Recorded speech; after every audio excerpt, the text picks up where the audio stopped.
bonjour, donc vous êtes écrivain et vous avez écrit notamment un livre qui s'appelle Voyage autour du monde. Alors qu'est-ce que raconte vos livres et pourquoi vous êtes ici au Salon du Multicoque? En fait, alors je suis plutôt marin avant d'être écrivain. J'ai été dans la marine marchande pendant 15 ans, sur les études de capitaine, etc. J'ai navigué 15 ans au long cours. Ensuite, je me suis occupé d'un chantier naval qui construisait des gros voiliers. Donc je connais bien le milieu de la plaisance.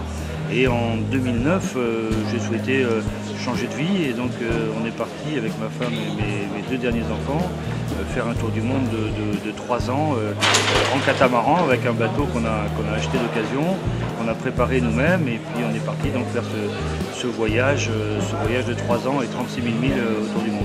Et donc vos livres racontent ce voyage? Alors, les livres racontent ce voyage, c'est un livre en 2 tomes. C'est assez volumineux, il y a beaucoup d'informations. Le premier tome, c'est la première moitié du tour du monde, jusqu'en Nouvelle-Zélande, à partir du départ de La Rochelle, y compris une escale de 5 mois en Nouvelle-Zélande parce qu'on a laissé passer la saison des cyclones dans l'ouest du Pacifique. Donc on a vécu 5 mois en Nouvelle-Zélande, on a laissé le bateau, on a acheté un Land Rover là-bas d'occasion, et puis on s'est baladé pendant 5 mois avant de reprendre la mer pour rejoindre La Rochelle par l'océan Indien Sud et le cap de Bonne-Espérance. Et alors pendant 3 ans, on vit de quoi là quand on fait le tour, du monde? Ou alors on parle avec de grosses économies où on arrive à vivre un petit peu ce qui coûte cher au départ, c'est l'investissement dans le bateau.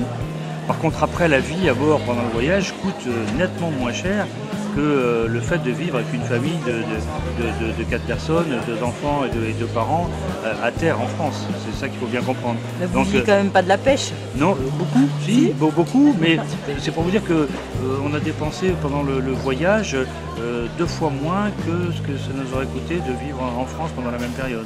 Donc c'est à la portée d'à peu près tout le monde? Alors c'est l'investissement dans le bateau qui est cher forcément. Donc nous on avait choisi de partir sur un bateau d'occasion.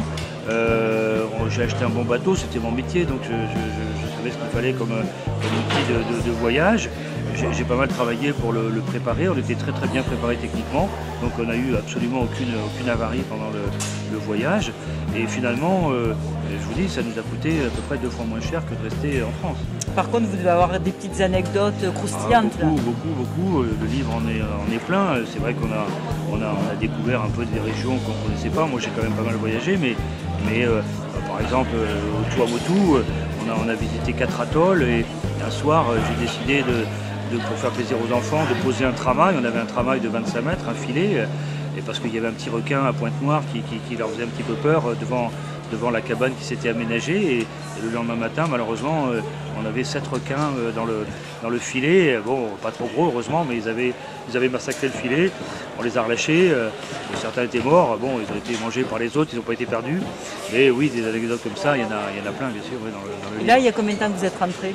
On est rentré il y a 2 ans et demi à peu près, ce qui fait qu'en fait, les enfants, quand on est parti, Marin, mon fils, était en 6e.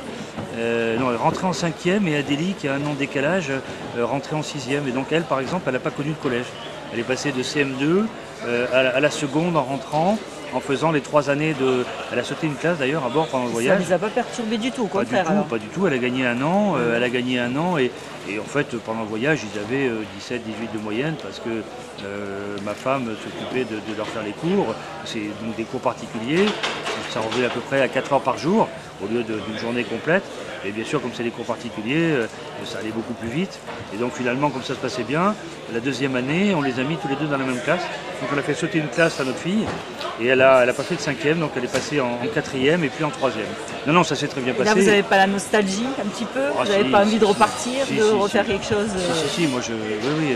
Toute la famille Non, alors parce que maintenant ils sont en terminale tous les 2 maintenant, et donc ils vont partir là à partir du mois de septembre logiquement, et ils quittent La Rochelle, et puis ils vont commencer à voler de leurs propres ailes.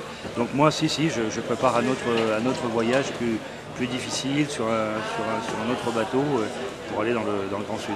Eh bien merci beaucoup de votre expérience.